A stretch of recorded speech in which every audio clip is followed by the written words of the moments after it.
জন্য বলবো আশিকেরা রে, আমার নবীকে যারা বুঝতে পেরেছে, আমার নবীকে যারা চিনতে পেরেছে, নবীর কথা যারা আগেই শুনেছে, অ্যাডভান্স আমার নবীর কাছে তারা আত্মসমর্পণ করেছিল। আরো জোরে বলেন। এমন একজন বাচ্চা যার নাম ছিল আবু কুরাব তিব্বা, যার নাম ছিল সাদ ইবনে হুমাইরি, যিনি আবু কুরাব তিব্বা 1500 বছর আগে রে আমার হুজুর পৃথিবীতে আগমন করার 1500 বছর আগে তিনার ছিল লক্ষ সেনাবাহিনী, তিনার ছিল হাজার আলেম বাহিনী, যাদের কিনে তিনি দেশ বিদেশ ভ্রমণ করতেন। আশিক শুনো শুনো, এ আবু কুরাব তিব্বা বিভিন্ন দেশে গিয়ে তিনি মানুষদেরকে হেদায়েতের কথা বলতেন, তিনি মানুষদেরকে মুসা নবীর ধর্মের প্রতি আহ্বান করতেন। এ আবু কুরাব তিব্বা সাদ ইবনে হুমাইরি যাইতে তিনি মক্কাতুল মুকাররমা গেল। তিনার সাথে 1,00,000 সিপাহী ছিল, আর আবু কুরাব তিব্বার সাথে 4,000 আলেম ছিল, যিনারা আবু কুরাব তিব্বাকে গাইডলাইন করতো, বিভিন্ন দিক নির্দেশনা দিত। আবু কুরাব তিব্বা মক্কা শরীফ যাইয়া, তখন তো আর এইরকম মক্কা ছিল না, এখন যে এইরকম মক্কায় আপনারা শুনেন যারা হাজিরা মক্কায় গেছে, মদিনায় গেছে, মক্কার অবস্থা দেখে, তখন নবীজি আসার 1500 বছর আগের ঘটনা, হুজুর আসছে 1500 বছর হয়ে গেছে। এখন যদি যোগ বিয়োগ করি, যোগ দেই দোনোটা, তাহলে বোঝা যায় এই ঘটনাটা 3000 বছর আগের ঘটনা। সুবহানাল্লাহ। কত বছর আগের ঘটনা? 3000 বছর আগের ঘটনা। তখন মক্কা এইরকম মক্কা ছিল না,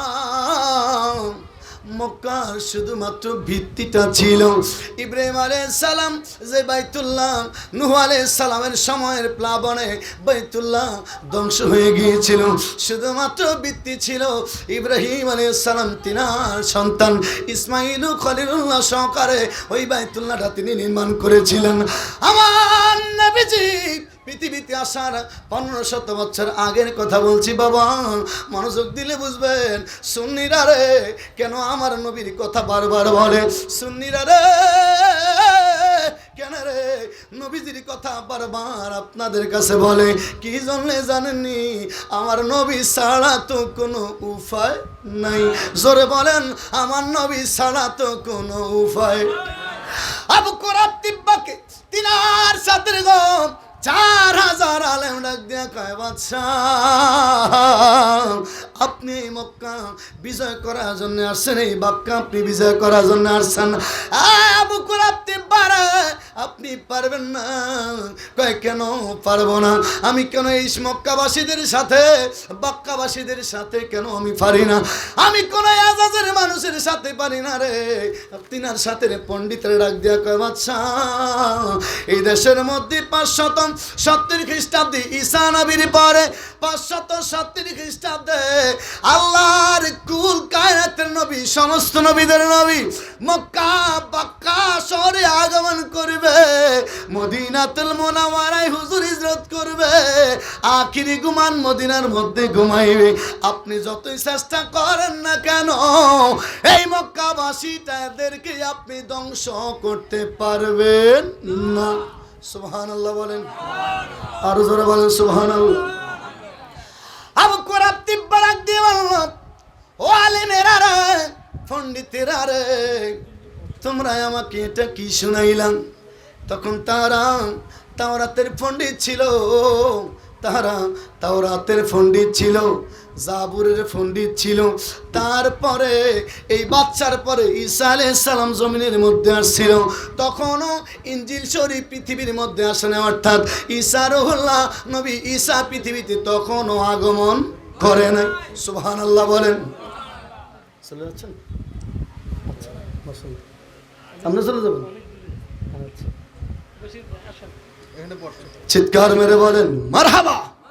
কণ্ঠের আওয়াজ ছেলে বলেন না মারহাবা, জোরে সোরে ইয়া রাসূলুল্লাহ। তিব্বা সাদ ইবনে মারিব ডাক দিয়ে বলল বাদশা, তিনি ডাক দিয়ে বলল, ও আলেমেরা রে, পণ্ডিতেরা রে, তাহলে তোমরা তো জানো তাওরাতের মধ্যে কি কি বর্ণনা আছে। আলেমেরা পণ্ডিতেরা রে, বাদশা আবু কুরাব তিব্বাকে ডাক দিয়ে বলল, ওই নবী মক্কাতুল মুকাররমায় আগমন করবেন, হুজুর মক্কায় আসবে, 40 বছর বয়সে ওই নবীর নবুয়তের প্রকাশ ঘটবে। 40 বছর বয়সে ওই নবীর মক্কাতুল মুকাররমায় নবুয়তের প্রকাশ ঘটবে। যারা বলে আমার নবী 40 বছর বয়সে নবুয়তি পাইছে, ওরা হচ্ছে দুশমনের রাসূল। জোরে কোন ঠিক কিনা? কিছু মানুষ আছে বলে আমার নবী নাকি 40 বছর বয়সে নবী হয়েছে। নাউজুবিল্লাহ বলবেন না? আরো জোরে বলেন না নাউজুবিল্লাহ। আমার নবী বলেন, আরে আমি নবী হয়ে পৃথিবীতে আসছি, নবুয়তের প্রকাশ ঘটেছে 40 বছর বয়স। সুবহানাল্লাহ। পণ্ডিতেরা রে, তোমরা আমাকে পুরোপুরি ডিটেইলস বলো, এই বাচ্চা কি করলো? ডাক দিয়ে বললো, ওই নবী কোথায় আখিরি ঘুমান ঘুমাইবে? পণ্ডিতেরা বলল, আচ্ছা ওই নবী মক্কা থেকে মদিনাতুল মুনাওয়ারায় গিয়া আখিরি ঘুমান ঘুমাইবে। পুরা ডিটেইলস বলল। তাওরাত শরীফের মধ্যে রে আমার নবীজির পুরো জীবনের বর্ণনা ছিল।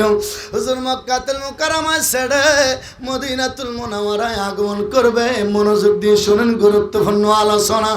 পণ্ডিতরা দিয়ে বললাম, আচ্ছা ওই নবী মদিনাতুল মুনাওয়ারা যাইয়া নবীজির একজন সাহাবী হবে, যার নাম হবে হযরত আবু আইয়ুব আনসারী। ওই আবু আইয়ুব আনসারীর বাসায় রাহমাতুল লিল আলামিন তাশরীফ নিবেন, অবস্থান করবেন। আবু আইয়ুব ওই নবীর সাহাবীর বাসায় থাকবে। তাওরাতের মধ্যে যে বর্ণনা ছিল, পণ্ডিতের ডাক দিয়ে বলল, আবু কোন ডাক দিয়ে কয়, তাহলে আমি চাচ্ছি ওই নবীর প্রতি অ্যাডভান্স ঈমান আনতে। আপনারা তো পণ্ডিত, বলেন আমি অ্যাডভান্স কি ঈমান আনতে পারবো? নবীজি এখনো পৃথিবীতে আসে নাই, এখনো ঈসা নবীও পৃথিবীর মধ্যে আসে নাই, তার আগের ঘটনা। ওর সুবহানাল্লাহ কবেন না? আরো জোরে বলেন না সুবহানাল্লাহ। এই ঘটনাটা আমাদের মতলবের যিনি ঢাকা কাদেরিয়া তৈয়বিয়ার প্রিন্সিপাল ছিলেন এবং চট্টগ্রামের জামিয়া আহমদিয়া সুন্নিয়া আলিয়ার অধ্যক্ষ ছিলেন, অধ্যক্ষ আল্লামা হাফেজ এম এ জলিল রহমতুল্লাহ আলাইহি। ওনার নাম কি আপনারা শুনেন নাই? শুনছেন না? বিখ্যাত আলেম তিনি। কিতাব লিখছেন, কিতাবের নাম নূরুন নবী। কিতাবের নাম কি? অনেক কিতাব হুজুর লিখেছেন, তার মধ্যে নূরুন নবী এই কিতাবের মধ্যে উনি পুরোপুরি শিরোনামের মধ্যেই লিখছেন 1400 বছর আগে আমার নবীর কাছে অ্যাডভান্স কালেমা পড়ে, নবীর কাছে চিঠি লিখে, নবীর কাছে দরখাস্ত পাঠিয়েছেন আবু কুরাব তিব্বা। এবং আমার নবী যখন মদিনায় গিয়েছিল, তখন নবীজি রাহমাতুল লিল আলামিন আবু আইয়ুব আনসারীর ঘরের মধ্যেই গিয়েছিল এবং হুজুরের কাছে ওই চিঠিখানা পৌঁছলো। আমার নবীর কাছে 1500 বছর আগে আবু কুরাব তিব্বা চিঠির মাধ্যমে নবীর কাছে কালেমার চিঠি দরখাস্ত পাঠিয়েছে, ইয়া রাসূলুল্লাহ আমার এই চিঠিখানা যখন আপনার কাছে যাবে, আমি আপনার উপরে অ্যাডভান্স ঈমান এনেছি, আপনি আমাকে আপনার উম্মত হিসেবে কবুল করিয়ে নিন। সুবহানাল্লাহ। আর জোরে বলেন না সুবহানাল্লাহ। ওরে নবী তুমি নৌকো দূরে লইতো সাগরের পাড়ে, হায় হায় ইমানদারের জানের কাছে হাসো তুমি সর্বদাই। ফাইলে নিরালায় গো নবী, ফাইলে নিরালায়, ফাইলে নিরা। আশিকরা বলেন, ফাইলে নিরালায় গো নবী, ফাইলে নিরা। এ মোরা দুই কদমে চুমু খাবো, দুই কদমে চুমু খাবো, দুলা বালি মাখাবো গায় পাইলে নিরা লাহে গো নবী লাহে পাইলে নিরা বলেন আমার নবীর নূরানি দর্শন আমরা চাই কিনা আসতে বললেন আমার নবীর নূরানি দর্শন আমরা চাই কিনা ওরে আমার নবী যদি দয়া করে মায়া করে কবুল করে একবার যদি আপনার আমার সাথে দিদার দিয়ে দেয় আমার নবী বলেছেন আল্লামা আবু ঈসা মুহাম্মদ ইবনে ঈসা তিরমিজি রাহমাতুল্লাহ তিনি বলেছেন লা ইয়ামাসসুন্নারা মুসলিমান মান দাআনি আওরা মান দাআনি আমার নবী বলেছেন কোন মানুষ যদি আমি রাসূলুল্লাহকে স্বপ্নে যোগে আমার নবী বলেন আমাকে যদি কোনো মানুষ স্বপ্নে যোগে একবার দেখে তার জন্য জাহান্নামের আগুন হারাম শুধু তার জন্য হারাম না যেই লোক আমার নবীকে স্বপ্নে যোগে দেখবে তার জন্য তো জাহান্নামের আগুন হারাম ওই লোকটাকে যদি আরেকজন মুসলমান দেখে তার জন্য জাহান্নামের আগুন হারাম আর জোরে বলবেন না সুবহানাল্লাহ আমরা হারনি লইয়া গো যাইবা সোনার না পাগল রে নি লইয়া গো যাইবা